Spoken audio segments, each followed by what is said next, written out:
What's going on, everybody? Welcome back to another Lions video. Now, Brad Holmes and Dan Campbell are building up this football team in a very different way from what we saw the previous regime doing. Of course, this regime, Brad Holmes and Dan Campbell and the staff in front office, are focusing really on the physicality aspect of the football team. They're focused on getting physical, big, strong players that are just going to outmuscle, outplay you, push players off the line, and really, for the lack of a better term, be the schoolyard bully of the NFL, not give a single easy win out, and really just win games by being more physical, being more dominant, and really just overpowering your opponents. Now, the Detroit Lions are not the only team to have followed this formula in the past. There have been a lot of NFL teams throughout the years to find success with this formula. However, there has been one team very recently to find success with this formula. There's been one NFL team in very recent memory and in very recent history that has followed this formula, built in a similar way of the Detroit Lions,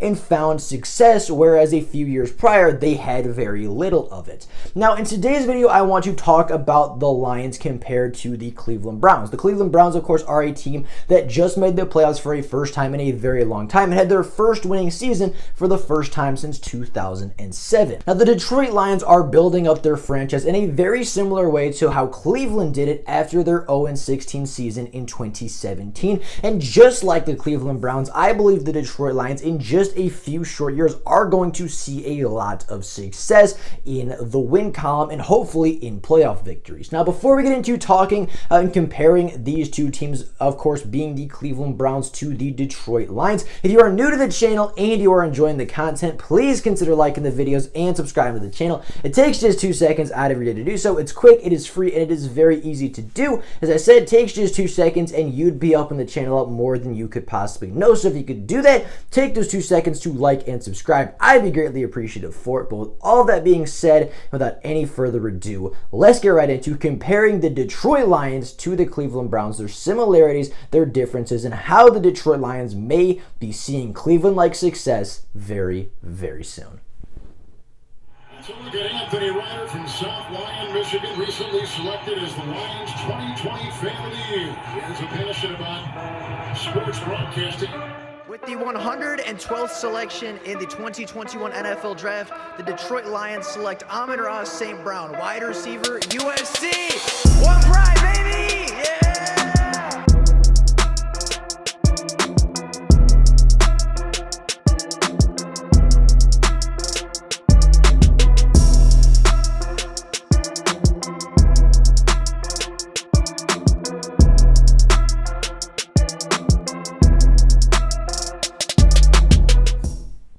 Now, the Cleveland Browns have historically not been the greatest franchise, very similarly to our Detroit Lions. Yes, here and there they have had seasons of success, but for the most part, really since they moved back to Cleveland, they have not been the most dominant NFL franchise in their division. However, that all changed this season, as the Cleveland Browns had their first winning season since 2007.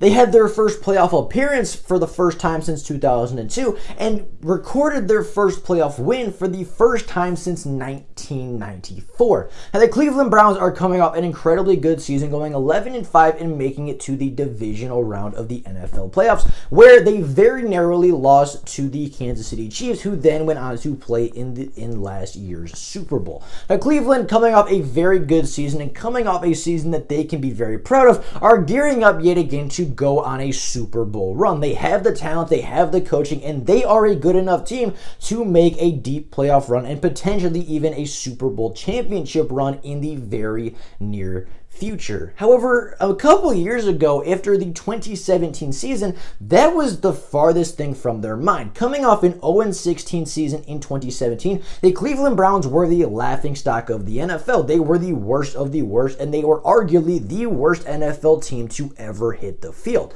However, obviously that all changed very, very quickly. And since going 0-16, the Cleveland Browns have put a lot of emphasis on the lines and the trenches. Since going 0-16, the Cleveland Browns have drafted 11 different offensive and defensive linemen. And as of right now, their trench play is some of the best in the NFL, having a top 5 offensive line a season ago, led by, of course, rookie Jedrick Wills and opposite tackle Jack Conklin. And then on the defensive line, they have, of course, Myles Garrett. They just brought in Jadeveon Clowney, Andrew Billings, Malik Jackson, and Takk McKinley are all together on that defensive line to cause havoc on the offense. I mean, Cleveland is a team that is thrived off of running the football and playing very good defense. With a top 5 offensive line and top 5 running back duo in the NFL, the first part of that formula has gone very, very smoothly for them. They are one of the most efficient rushing attacks in the NFL, ranking 3rd in the NFL in rushing yards and 5th in rushing touchdowns a season ago. And then, of course, with their very good defensive line, with Myles Garrett, Jadeveon Clowney, Andrew Billings, Malik Jackson, and Takk McKinley, they are gearing up to be a very good defense as well. Last year, they were not the greatest defense. Of course, they weren't really top 10 in a lot of different categories, but they were number 8 in the NFL. They ranked 8th among hurry percentage, and they forced the 9th lowest completion percentage among NFL secondaries. So yeah, they weren't top 10 in sacks, they weren't top 10 in pressure, they weren't a top 10 defense overall, but they played really sound defense. They did not allow a lot of big plays. They did not allow a lot of plays down the field at all, held their opponents to a very low completion percentage, and had a very high hurry percentage of their own right to cause and force a lot of mistakes. So even on the stat sheet, the sacks weren't there, even the pressures necessarily weren't there, the hurries were there, and the low completion percentage and the turnovers were there for the Cleveland Browns to have a good enough defense to make it to the divisional round before, again, eventually falling to the Kansas City Chiefs. The Detroit Lions are following in Cleveland's footsteps, going about their rebuild in a very similar manner. The Detroit Lions this offseason alone drafted Penei Sewell, Levi Onwuzurike, and Aleem McNeil, traded for Michael Brockers, as well as picking up Tommy Kramer and Drake Jackson in undrafted free agency, 2 offensive linemen that very easily and very realistically should have been drafted in the 2021 NFL Draft, but for one reason or another went undrafted. So that right there is 6 new players just very recently to be added to the defensive and offensive lines. And then you also look at it from the fact that they also re-signed Romeo Okwara. They brought him back on a 3-year extension. They gave Frank Ragnow an extension through 2026, and this regime didn't do that, but Taylor Decker, their franchise left tackle, is also signed through 2025. So they in their own right have gone very heavily and very in-depth on the offensive and defensive linemen, having, really realistically bringing back or signing 8 players to be here long-term for the Detroit Lions. Penei Sewell, of course, got a long-term contract. Drake Jackson got 3 years. Tommy Kramer got 3 years. Levi and Aleem got 4 years. And I believe Michael Brockers actually got a contract negotiation or restructuring that is going to leave him here for 3 more seasons as well. As I said, Frank Ragnow's here through 2026. Taylor Decker is here through 2025. And Jonah Jackson's here through 2023. And Big V's here through 2024. So this is a young, talented offensive and defensive line. Right now, the Lions, I believe, do have a top 10 offensive line in all of football with top 5 potential. Of course, depending on how Penei Sewell pans out, if he plays up to the expectations, if he plays like the generational talent that we all know that he is, and if he plays like the all-worldly offensive tackle prospect that everybody had in pegged as, then the Lions can very realistically have a top 5 offensive line in football. And then you look at their defensive line rotation, their starters, if you want to count outside linebackers as your primary edge rushers, their front 5, their big 5 defensive linemen are Romeo Okwara, who's coming off a 10+ sack season. You have Trey Flowers, who is a very solid 7 to 8 sack guy, a very consistent player when he's on the field, is guaranteed to get you probably 7 to 8 sacks a season. You have Levi Onwuzurike, who is a very talented, high pressure kind of defensive tackle who will play very early for the Lions and will have a big impact. Aleem McNeil, who forced the most pressure and had the highest pressure rate in all of college football last year, playing in the ACC. And then you have Michael Brockers, the reliable veteran in the middle, that's going to kind of help smooth everything out and help the transition for the young players from that college level to the NFL level. And not only do the Lions have those 5 players that are going to be very successful, Deshaun Hand is also there, John Pennicini is also there, Austin Bryant and Julian Okwara are also there. When they are healthy, they are very good players. The Lions have built up a very good defensive line and offensive line rotation. The Lions may not have the number 1 best alpha pass rusher in the NFL, but Romeo Okwara is a very good pass rusher. He is a borderline top 10 pass rusher in the NFL, or at least a season ago played at a top 10 level. Trey Flowers arguably is a top 20 pass rusher in the NFL, and with a bunch of your high upside rookies and high upside role players, the Lions should have a very healthy and very talented rotation of defensive linemen this year, along with their very good top 10, borderline top 5 offensive line in in their offensive line, right? And then you look at the Detroit Lions. Even last year, they had a very good offensive line. Last year, the Detroit Lions offensive line gave their running backs over 975 yards before contact. That is almost 2/3 of our total rushing yards a season ago came before any contact was made. So our offensive line is coming off a very good season where they were borderline top 10 unit in the NFL, adding Penei Sewell, adding Drake Jackson, adding Tommy Kramer, Big V coming back healthier. This offensive line will be elite this season. This offensive line on paper is elite, and unless something goes catastrophically wrong, all that talent plus one of the better, if not the best offensive lines coaches in the NFL put together for the Detroit Lions is going to leave them with a top unit in the NFL.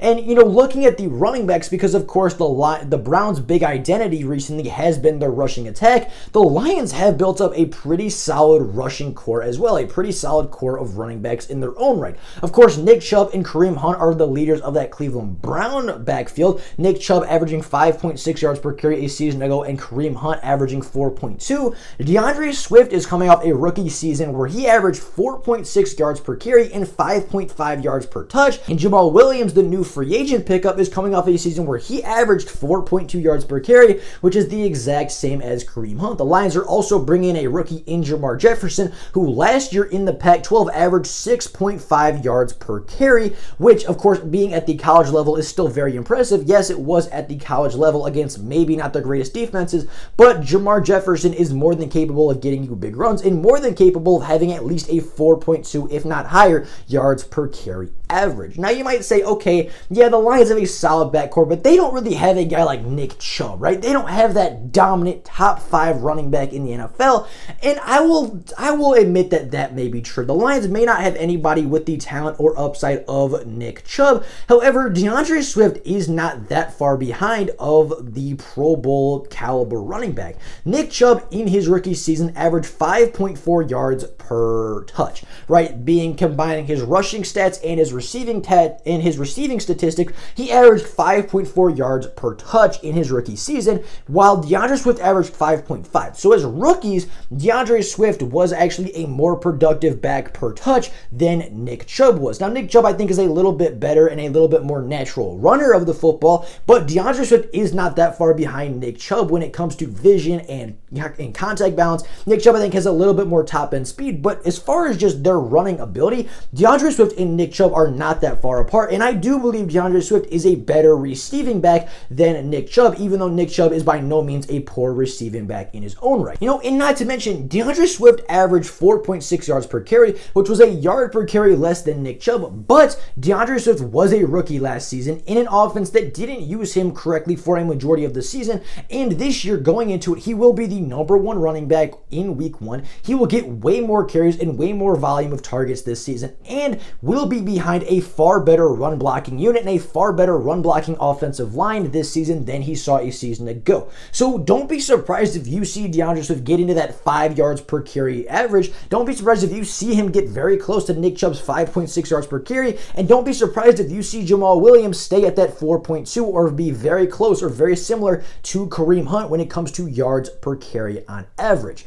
Now, the Cleveland Browns had a very great 3-year turnaround, and the Cleveland Browns, of course, going 0-16 in 2017, focused on their offensive and defensive lines and the running game, right? They wanted to be the big bully. They wanted to punch people in the mouth. They wanted to be more physical, bigger, stronger than their opponents, and really outmuscle them to the football and really just outperform their opponents and really truly physically dominate their opponents every single Sunday. And yeah, it took them a year or two to get all that in place. It took them the right head coach and the right coordinators to find. But once they got everything in place and once everything really got set and gelled together, you saw the Cleveland Browns go from, I believe they were 7-9 or 7-8-1 in 2019, and you saw them make that jump to 11-5, competing for the division and truly being Super Bowl contenders. Now, the Detroit Lions do not have as far to go as the 0-16 Cleveland Browns. The Lions are coming coming off a 5-11 season and had a phenomenal offseason upgrading at the coaching staff, front office, and from the talent perspective. So I do not believe the Lions will be an 11-win team this season, but I wouldn't be surprised if the Lions were to sit somewhere similar to the 2019 Cleveland Browns, sitting somewhere between 7 to 9 wins, 7, 8, or 9 victories on the season, with, maybe missing that 1 or 2 key pieces to really take them over the top, right? Missing that really good quarterback play, or maybe missing the, exact right flip, the exact right play format, or the exact right scheme to really maximize the efficiency of their players. The Lions are not that far out, and they do remind me of the 2018 Cleveland Browns. The 2018 Cleveland Browns went in with a lot of upgrades. They had a phenomenal offseason, and they went in, and I don't remember their exact record, but I believe they were 6-10-1. I believe they were 6-9-1, if I'm not mistaken, and the Lions are coming off a season where they were 5-11. So, you look at that and you're going to say, okay, they're very similar teams there. And again, next season, I believe the Detroit Lions are going to look very much like the 2019 Browns, 7-9 wins, really starting to develop that running game and really showing flashes, but maybe not enough consistency, or maybe you're missing that 1 or 2 key pieces. And then in 2022, they're going to come in with all of their pieces. They're going to come in having gelled together, having played a year or 2 together, and they are going to look like the 2020 Browns. They are going to get 10, 11 victories and really push for a divisional championship and also push for playoff success. The Detroit Lions are not that far away. The Detroit Lions are building just like the Cleveland Browns did a season ago, just like the Cleveland Browns have been doing ever since they went 0-16, and the Lions not having as far to go as the Cleveland Browns may see success a little bit quicker and a little bit faster than we saw in Cleveland. But nonetheless, regardless if it takes a year, whether next year they are more successful or it takes them 2 years down the road to truly find their success and truly find their potential, I have no doubt in my mind that the Detroit Lions are following in Cleveland's footsteps. Not only from a scheme, not only from an identity standpoint, not only from a mindset standpoint, but from a success standpoint. The Detroit Lions may not be the best team next year, but they will be a very tough team to defeat. They are going to be a team that nobody wants to play on Sunday. Maybe they don't win the playoffs games, maybe they don't win the Super Bowl, maybe they don't even make the playoffs or even compete for the playoffs, but I can assure you the Lions next season are going to be a team that nobody wants to play. They are going to be a team that when anybody sees them coming up next week, the players are going to grow, and the coaches are going to grow, because they may not be the best team,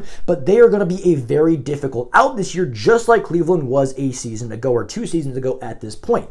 So the similarities are there. The Detroit Lions are building in the right way, and they are building just like the Cleveland Browns did for the past 3 seasons, and just like the Cleveland Browns continue to do.